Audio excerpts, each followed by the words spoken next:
On today's episode of Locked On 76ers, the new coach is in town. That is Nick Nurse, hired to be the next Philadelphia 76ers head coach. Is it the right move or the wrong move? Keith and I will give our thoughts next, right here, Locked On 76ers. You are Locked On 76ers, your daily Philadelphia 76ers podcast. Part of the Locked On Podcast Network, your team every day.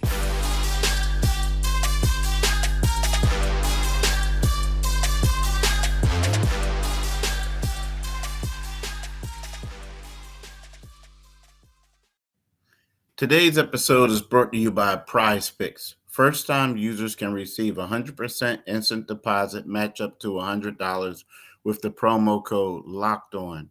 That's PrizePicks.com, promo code LOCKEDON. What's poppin', D? What's happening, man? Good weekend? Yeah, it was good. It was cool. It was cool. Get the extended weekend, a little peaceful weekend, relaxation.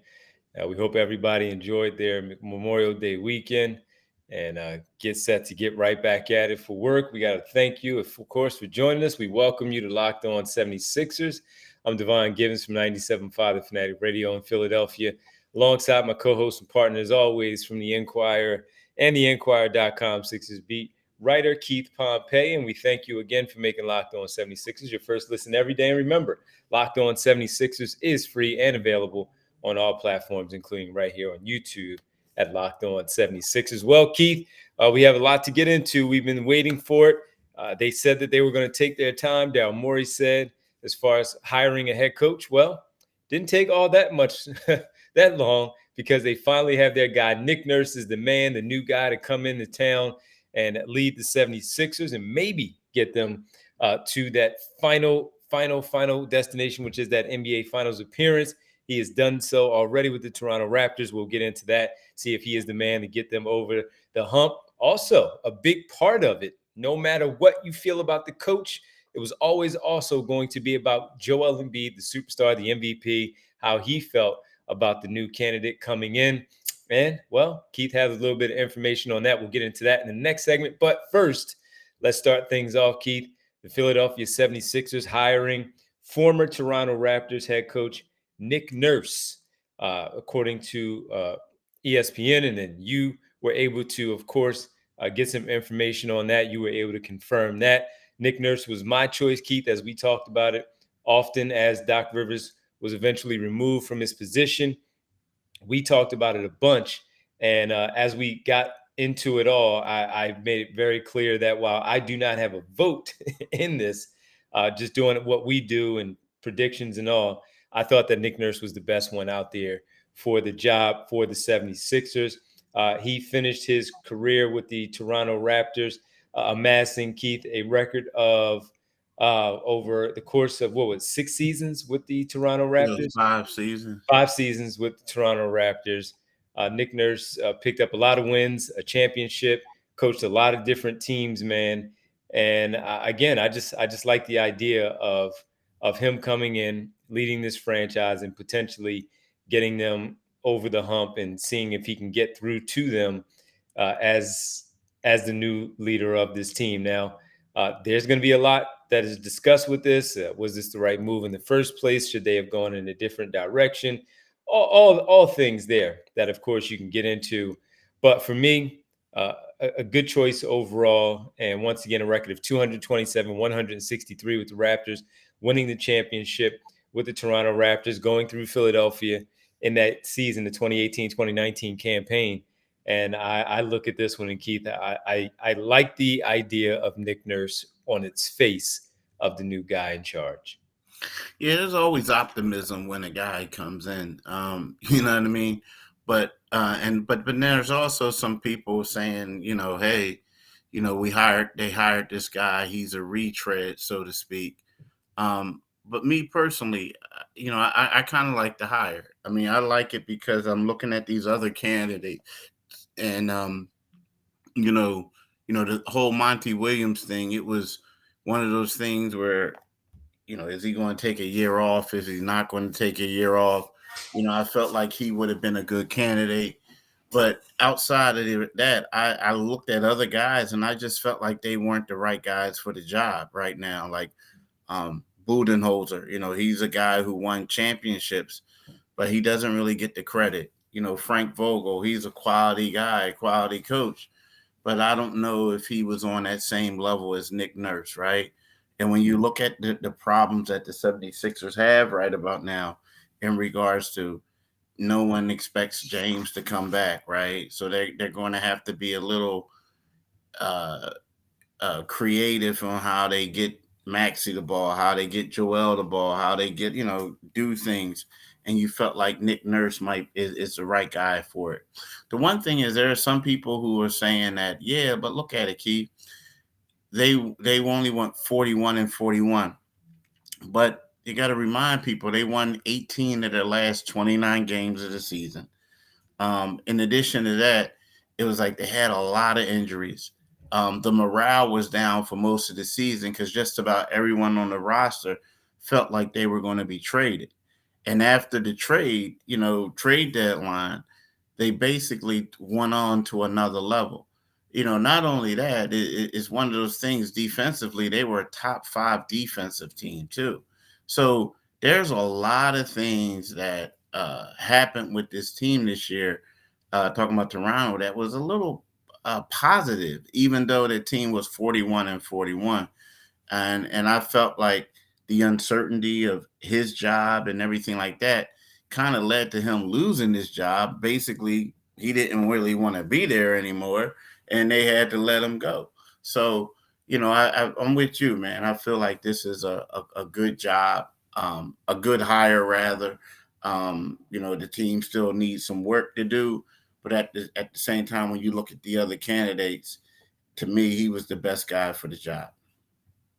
Yeah, he was certainly the one for me also. Just looking at how he had to go from different types of teams with the rookie season that he had with Kawhi Leonard and Kyle Lowry really leading that charge, that trade that Masai Ujiri made at the trade deadline to bring in Marcus Gasol, having Pascal Siakam, Fred VanVleet as part of that starting five also, and winning in that way where you had a superstar player in Kawhi Leonard and adjusting with a lot of other pieces that they had. Then you go to the next year when Kawhi Leonard leaves and they still win 50 games, Keith.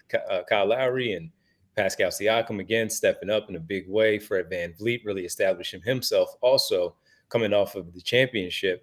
And they won 50 plus games. And that was the season, of course, that we all know about going into the bubble and everything that happened there. Then the year after that, Keith, when their record was a little poor, it was poor actually. That's how they were able to get Scotty Barnes.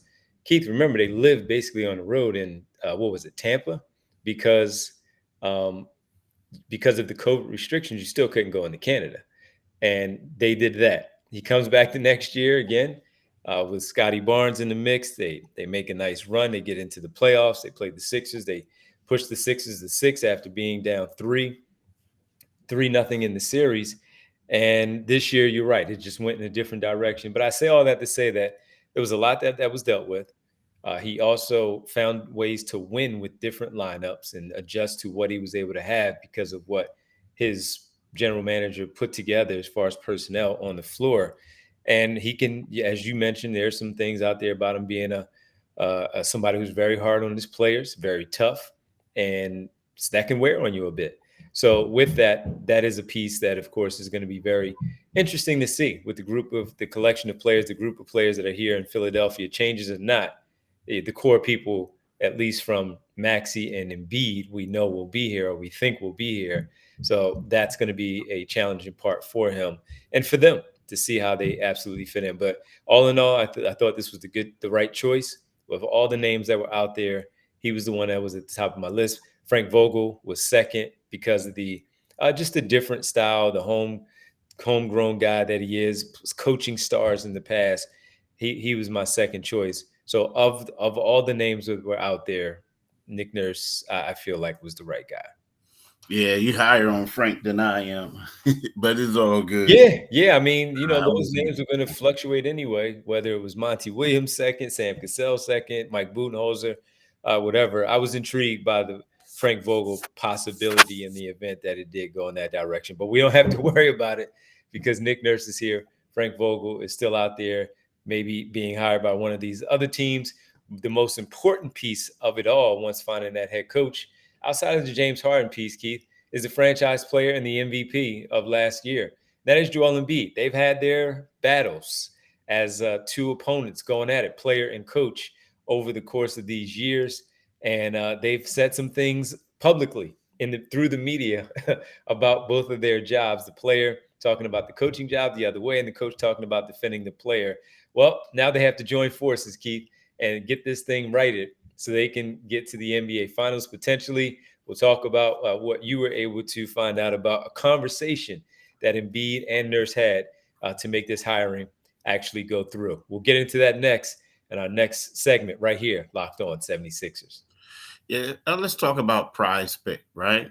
So here's the thing: you got Prize Picks, and Prize Picks is I just like it, to be honest with you. I mean, and the reason why I like it is because look, man, you get to win, you get to win money, and I'm not a gambling man, but let me tell you, for people who are, hey, I'm trying to get y'all some money, right? Now here's the thing: they got $1 million super flex promotion. Every day of the NBA playoffs finals, one prize pick users will win a chance to become a millionaire. One entry placed after 8 a.m. Eastern Time will randomly select each day. Whoever placed that entry will be given a 6-pick flex with the following payouts: 6 correct picks, 1 million. 5 correct picks, 80,000. 4 correct picks, 16,000. Full details can be found at prizepicks.com/million. You must opt in at this link to be eligible for the $1 million entry. Once you opt in, all you have to do is play the game like normal, and you could be the lucky winner, right?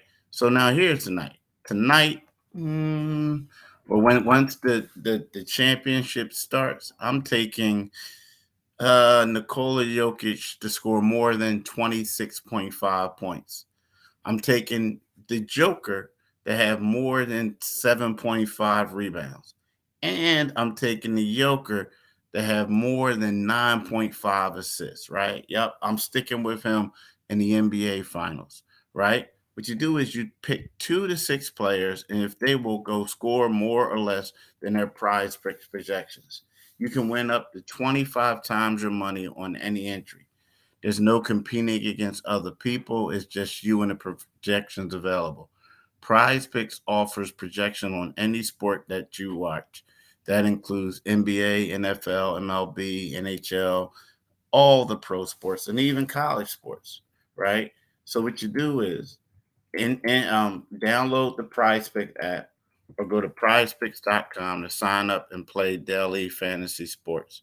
First time users can receive the 100% instant deposit match up to $100 with the promo code locked on. If you deposit 100, PrizePicks will give you 100. You deposit 50, PrizePicks will give you 50. Don't forget to enter the promo code locked on to sign up for an instant deposit match up to $100, people. Welcome back to Locked On 76ers. Thanks for making Locked On 76ers your first listen every day. Every dayers. Tomorrow on the show, we'll get into a little bit more of this Nick Nurse hire, what it means for this franchise, what it means for certain players, and could it mean something for specific players that are free agents with this head coaching hire that was announced, of course, leaked out there by Keith Pompey, getting the confirmation. And one of those things, Keith, that you got with the confirmation is Joel Embiid, the franchise player, speaking with the now new head coach of the 76ers, Nick Nurse. They've had some fun battles, man. Playoff series, regular season series. Nick Nurse calling him a free agent, merchant, basically. And Joel Embiid during the playoffs telling him to stop complaining about the free throw calls that he's getting and all that stuff. They would have some dialogue on the court that they would be going back and forth. It seemed like good nature, right? In the moment, actual competition stuff. I don't know, because Joel has said before that he felt like Nick Nurse was a great coach. And one thing that he has that Joel Embiid does not have is a championship. And the same has gone on the other side when Nick Nurse has talked about, again, Joel Embiid just being a great player and all that stuff. But for both sides, but always after giving the compliment, but the other part being but I don't like this about that guy. So that was going to be important, man, because there were those questions of whether these two will be able to get along and be able to coexist and work together to reach the ultimate goal. Keith, what were you able to find out about these two and their conversations? How involved was Joel Embiid in the process? I mean, he was involved as much you would think. Like, I mean, I put it this way: a player can basically voice his opinion, and a player could say, oh, I don't want to play with it. Like last time, Joel didn't want to be coached by Ty Lue. So basically, Joel gave his blessings That was to a Mike mistake. D'Antoni. Yeah, exactly. That was a mistake. So I think like, basically, they sit down, they have these conversations. From what I heard, it went well. Joel kind of gave his blessings on Nick Nurse, and Nick Nurse was the guy. And the thing is, like beforehand, a lot of people, you know, I'm not gonna say they blew it out of proportion. Yeah, I'm gonna say they blew it out because basically there was some competitive juices going on. Whereas, let's face it, Joel Embiid got more like basically more foul shots than his team had. And it was crazy. And Joel was like running people over and like knocking them over, whatever. I mean, heck, he put one guy out the game when he stepped on the bull foot, right? So Scotty Barnes, right? Scotty Barnes. So Yeah. the coach is saying, like, yo, what's going on? So then Joel took exception. He said something. So then in the closing seconds of game two, they're yapping at each other in front of the Raptors bench. Mm-hmm. And then afterwards, Joel told him, said, stop bitching. Yeah. Then the coach took the high road and was like, yo, I respect them, this and that. So, but at the end, they seeked out each other, they embraced and the whole nine. But I just kind of like it because he didn't back down to Joel. Most people would have, but he didn't. He like, forget you. You know what I mean? And then we're going to keep fouling you. That's what he said to him. Right. So it is what it is. You know, I mean, and let's face it, they got physical with Joel too. They got physical with him. They got physical with him, especially what was it, game 4? Game 3, he hit the winner. Yep. Game 5. No, game 5 is when they really got. Was it game 5? Well, game 4 they won in Toronto. Game 5 back here in Philadelphia, they won, got a little physical. And game 6, of course, was Game 6 is the one where he got whacked at he Molly. got hit in the face. But let's Yeah. remember too the torn ligaments in the thumb. That was more accidental than anything. Than what we look at with the orbital bone fracture in game 6 from Yeah, I'm talking Pascal about the Siakam. orbital when he got whacked at the Yeah, end. that one seemed like that was more intentional. To break his face, no, but to definitely let him know that he was there, absolutely. But this is in the end, Keith. You hope that the coach and the star player can get together, and of course, you had your confirmation. The report that Woj had out there from ESPN was the one thing that really enticed Nurse to Philadelphia was the relationship with Daryl Morey from their time in Houston briefly, of course, as the G League coach, and then the fact that he wanted to coach Embiid. And I guess my question to you, Keith, with it is wanting to coach Embiid. You have to hope that, and we all know, look, ego-wise, they all have egos. They all think that they can fix a problem, whatever the problem is, problem player, all of that stuff. Problem player there. With the problem player, you're trying to figure out if he goes elsewhere, can anybody else correct this problem? So whatever it is, of course, Nurse is looking at it and saying that I can fix whatever Embiid is going to be able to do, and whatever he's going to be able to do to get over the hump. You said this in your reporting a couple of days ago, last week, that he wanted to coach Embiid, and so with this, and seeing him now here, there must be something there where he appreciated and respected all that stuff, Keith, that we just talked about, and also just feel like he can reach him and finally get him over the hump, whatever that might be.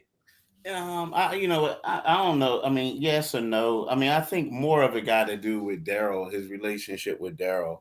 I mean, he was like, I mean, they're both like academic type dudes. You know what I mean? He coached under Daryl. He won a championship for him in the G League. From what I, that had a lot to do with it. Now Embiid, of course. Like my thing is, I think the Embiid thing.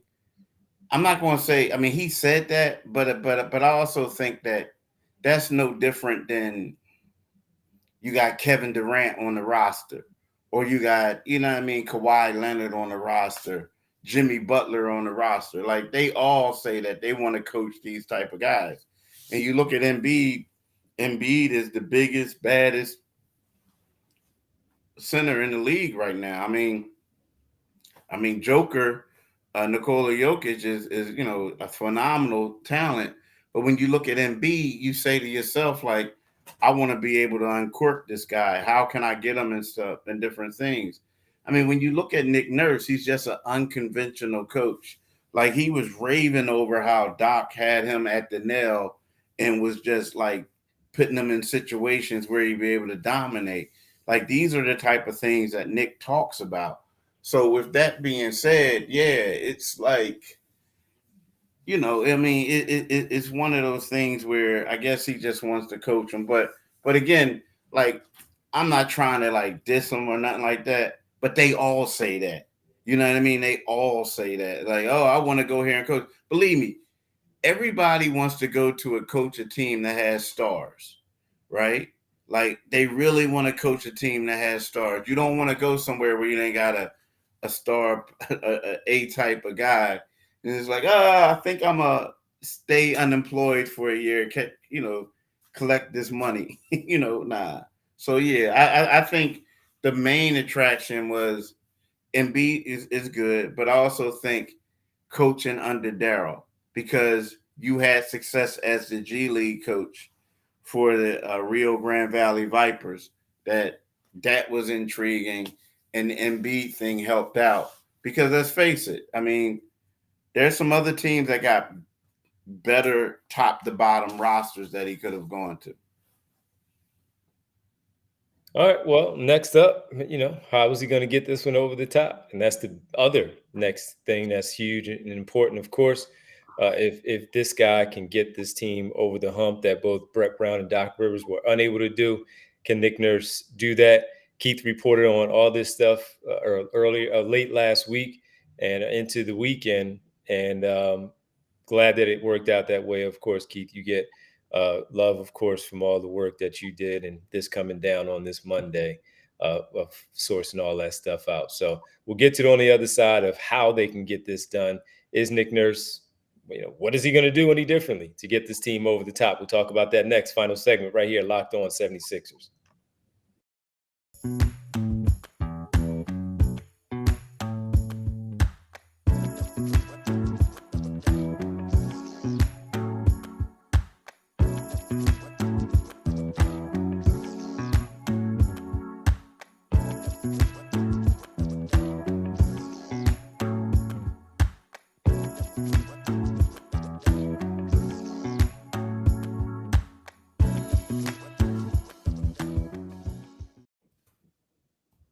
Welcome back, Locked On 76ers. Keith Pompey. I'm Devon Givens with you. Nick Nurse, the new head coach of the Philadelphia 76ers. And Keith, now it's about getting to work and trying to look at this and getting the overview of how he's going to be able to get this one done. So how is he going to get it done? What is his coaching style? Why is this different? And why is this one going to be different than anything that we've seen so far with Brett Brown and Doc Rivers? They move on from Doc Rivers. They bring Nurse in. Why? Why is this guy going to get it done? And what else are they going to do to help him out to, of course, get this done? Well, I mean, the one thing I like about Nick Nurse is two things. Actually, it's three things. The one thing is he has an unconventional style. Like he thinks outside of the box, right? He's like the mad scientist, yeah, when it comes down to coaching, right? Yep. Secondly, I have to say his if there was a knock on Doc Rivers, it was his in-game adjustments. He didn't make a lot of adjustments, right? I mean, we looked at the Boston Celtics and you kind of like knew what they were going to do at certain times. And he even said that, right? Mm-hmm. But then towards the end, when they finally adjusted, the Boston Celtics, they didn't have any counter adjustments for it, right? So that was the bad part. And the thing is, with Nick Nurse is he's the master of adjustments. So he just makes a lot of adjustments. And the third thing is I think he gets the best out of players. Like you look at Pascal Siakam became a two-time All-Star. Fred VanVleet became an All-Star. I mean, we're talking about Fred, who was an undrafted player, and he turned out to be an All-Star. I mean, you look at these teams and you're saying to yourself, well, who are these dudes? Right? Who are they? And I feel like he's done that. Like he's gotten the most out of guys. He's elevated them. He's done a lot, to these guys. And I just felt like those are three things that are going to separate him from the other two coaches that they had, Doc Rivers and Brett Brown. Yeah, I do like the innovative way of things that he does. Defensively, of course, we know about the zone and how he was unafraid to use the zone to his advantage and working that way. I mentioned earlier how I like he just used the different lineups, going small often and having Pascal Siakam as a center, some of the other smaller guys, Precious Achiuwa as a center, but still able to be effective with the length that they had. That was provided, of course, by Masai Ujiri, but you have to make the pieces work. And he did.